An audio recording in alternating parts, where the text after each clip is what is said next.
What's up guys, Dragonheir here, and today I have a Heretical Ruins Stage 12 team for you that utilizes this daily login champion, Ladehlia, and what's really nice about this team is that she doesn't need to be scrolled at all, which is amazing, that's huge. So let's go right into it. Even when you feel low, you can still go. Even when you feel slow, you can still go. Even when there's no Alright guys, here's the team I was talking about.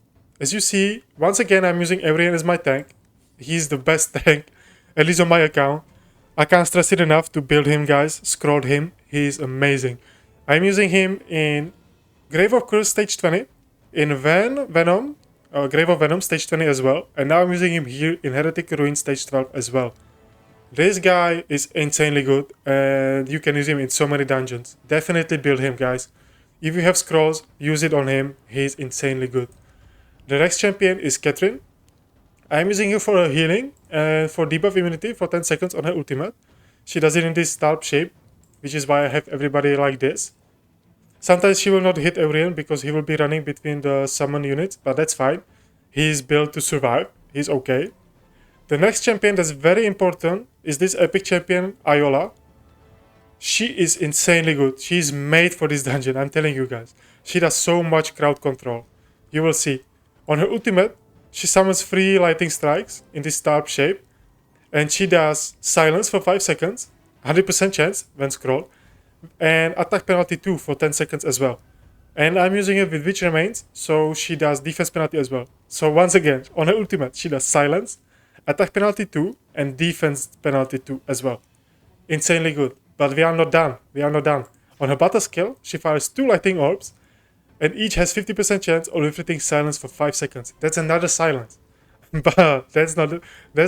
That's not all. On her battle skill, or on her passive, when attacking enemies under silence, there is 40% chance of changing silence into stun.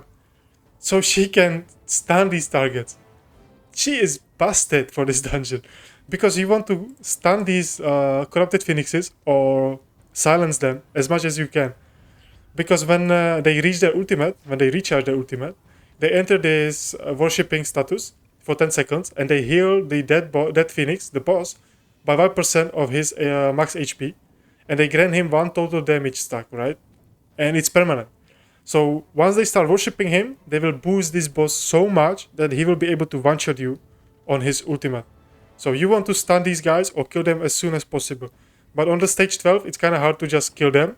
So you want to stun them. You want a lot of control on these. And they are not immune to control. So use it. Use stun on these. The next champion is Ladehlia, the girl of this video. She's not scroll, as you see. And she almost does the same damage as Premsta, who is fully scrolled and with decent gear on her. And why is Ladehlia so good? Because of her ultimate and her battle skill. On her ultimate, as you can see, she launches a demon in specific direction, so she summons a unit. And she does a decent amount of damage, right? On her battle skill, she teleports to the enemy with the lowest HP and does AoE damage around them. Which is really nice because she will be assassinating these phoenixes, these small ones, the corrupted ones. And this damage increased by 1% for each 1% HP the target has lost. So she will finish them pretty much. She will execute them. And on her passive, every few seconds, Ladehlia gains 1 stack of Satisfied and also gains 1 stack of Satisfied for each enemy defeated. Alright? And when the demon appears, he will inherit her Satisfied stacks as well. And Satisfy is increases damage dealt by 3% up to 20 stacks. So she can get another 60% increased damage. And you cannot dispel it. So she is insanely good and you don't even need to scroll her.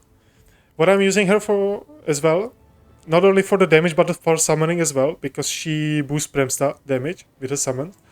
And the talents are really good as well, because damage dealt by the ultimate skill increases by 10% and the hero damage dealt increases by 2% for each summoned unit that vanishes, up to 20%. So the more summons that die, the more damage he will do. As well on the other skin, the other talent, the Charging Smash, reduces the duration of the hero's summoned units by 50%, but increases their damage by 50%. So we want to summon them, we want to summon the demon, he will do like 1 or 2 attacks and then he will die. So we want these summons to die as soon as possible. Just do a little bit of damage and then die. So they will boost our Ladehlia and Premsta. As you will see, I have a Premsta here, and her talents are the Refine. For each summon unit that vanishes, increase the hero attack by 1% up to 30 stacks.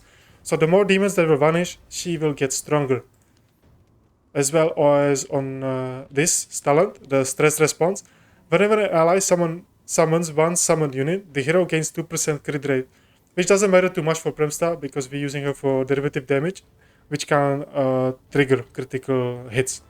But it's nice on her ultimate, on her tier 6 talent. She will get a lot of boosting from it.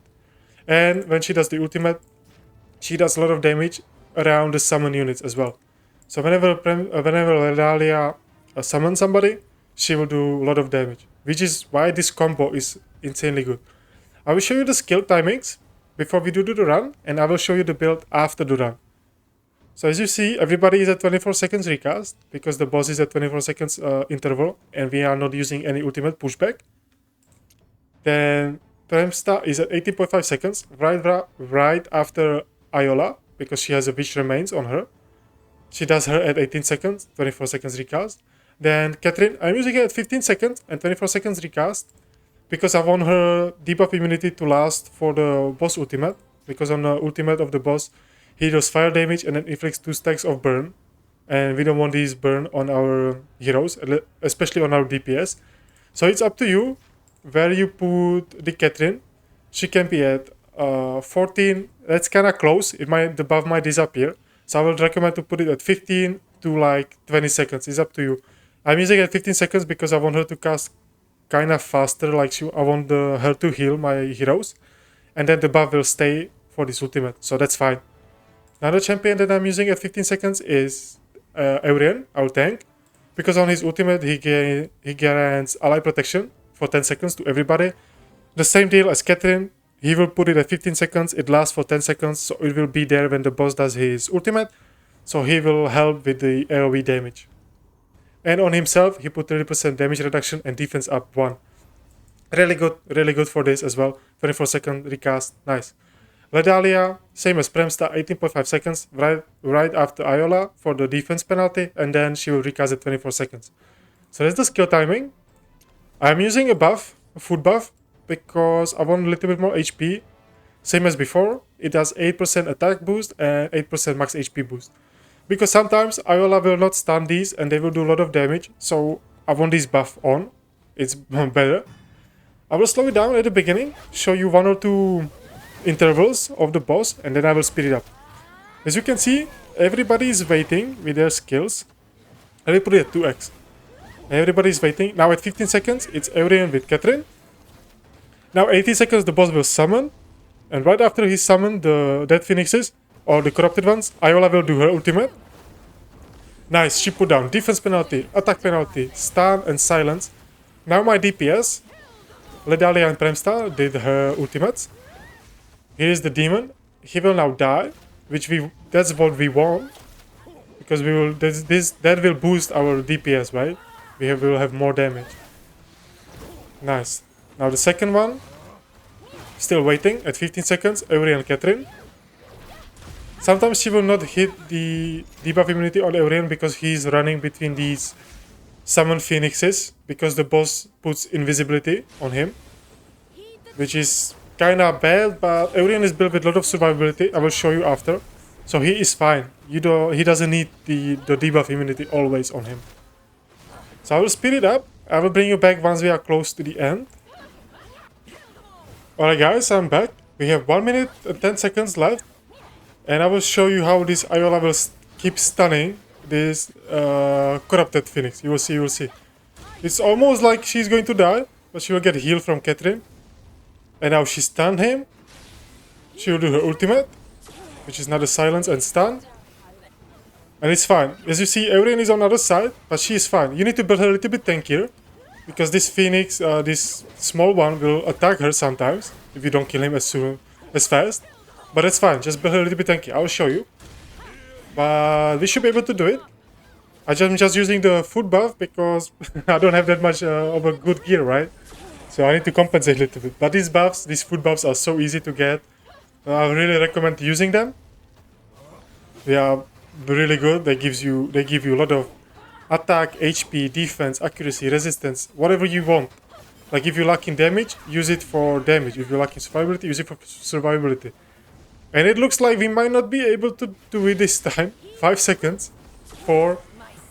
I'm actually failed this run. 3, 2. No, we did it. We did it. Nice. 2 seconds left. That's it. Hell yeah. Hell yeah. But yeah. If you just... That's lucky, kinda. I mean, not lucky, but... As you see, this is not 100% run. I don't have this champion build as good as I would like to. But let me show you the builds, right? So my Evrian, my tank, as you see, he is built with 93k HP, 5.1k defense, 0 accuracy pretty much, and that's pretty much it. 0 skill haste as well. I'm using a Scarab Amulet on him, because it gives me defense, 500% defense shield for 10 seconds, when the HP is below 30%, and it can trigger once every 45 seconds. Very good for this hero, because we want him with a lot of survivability. I have this Ancestral Protection gear on him, gives me 20% HP, 15% defense, and it decreases the Weaver damage taken by 10%, while 15% of other allies' damage is taken by him. Very nice, because the boss does AoE on the ultimate, so we want to mitigate this damage. And Evrian is fine, because he can take it. And the talents are very important as well. You go with the middle row, because you get 30% max HP, you get this Turn the Tides, very nice talent. When HP falls below 20%, recovers 20% max HP, trigger once every 30 seconds up to 3 times per battle. This is our fail safety. Whenever he's about to die, he will heal himself and then he is able to stay in a battle. The sixth tier, the tier 6 talent is not that important, but it helps you with a little bit of damage as well. At the start of the battle, he absorbs 1% ultimate energy and 1% HP from all units on the field, and this effect triggers once every 30 seconds. It's nice to have, but it's not the... I would say mandatory. So that's Evrian. Then let's go to Catherine. I have her build with 55k HP, 2.6k defense, 214 enlightenment, a little bit of skill haste, and the very important thing is that she is built with Brotherhood Spirit. It boosts her defense, and when the Weaver casts an ultimate skill, all eyes elemental damage dealt is increased by 15%. So she is my healer, buffer, and she also damage booster as well. I'm using the Mirror of the Living artifact on her because it boosts my healing. And as you see, I don't even have her fully talented. I went with the middle row just for the little bit of bonus healing, some damage reduction as well, and yeah, another bonus to healing. I'm not sure if the middle row is the best. That's what I'm using, and it works. The next champion, the very important champion, is Iola. I have her built with 69k HP and 1400 defense. If you can, build her with 70k HP, it's better, and around 2k defense. Because sometimes, as I said, the Corrupted Phoenix, the summon one, he sometimes hit her and she needs to tank a little bit. Because not every time she will do the stun, so she needs to be a little bit tankier. Still, aim for at least 300 accuracy. I have 381, which is more than enough, but 300 should be good. So maybe invest more into defense and less into accuracy. And very important is build her with Holy Hunter. It boosts your accuracy, your skill haste, and when the Weaver deals damage, has 20% chance of inflicting stun to the target for 3 seconds. That's another source of stun for her. She is more consistent with her stunning. Very nice to have. For her mythical, I'm using this... Wow, I will not even try to pronounce it. I'm using this piece of gear because each time the Weaver successfully inflicts a debuff, performs 2% max HP self-healing. So that's why she's able to tank the summon one, the Corrupted Phoenix, because of this mythical piece. But if you can build her with more HP and more defense, you should be fine even without it. Then the next champion is Ladehlia. I have her build with 45k HP, almost 6k attack, 1500 defense, 88% crit rate, and 122 crit damage, 18 skill haste, but it's fine. I'm using this this artifact, Great Demon Skull, because it gives me a lot of attack, crit rate, and when an ally summons an undead creature, necrotic damage dealt by the Weaver will be increased. I'm not sure if this does anything for her, because Premsta is not summoning anybody. Let me know down below in the comment section if this works with Premsta, but she is not. But since she is not doing any summoning, I don't think this works. I'm mainly using him for the crit rate and some damage as well. And I'm using Heart of the Gambler on her for some attack speed, and when the Weaver attacks, trigger a critical hit, there's 35% chance of dealing additional physical damage. And I'm using this, the Fearless Challenger mythical gear, because the Weaver deals 16% increased damage to enemies with max HP higher than the hero by 50%, which the boss and the minions do, so she will do more damage. A really nice mythical gear. As you can see, it's not busted, what I have here, but I'm mainly using it for the set bonus. And then Premsta, I have her build with 45k HP, almost 2k defense, 5.1k attack, 222 enlightenment, crit rate, crit damage doesn't matter, with 20 skill haste. I'm using the Queen's Fan, which boosts my derivative damage, but it's based on a distance. That's why she is put in the furthest position. She is right in the back.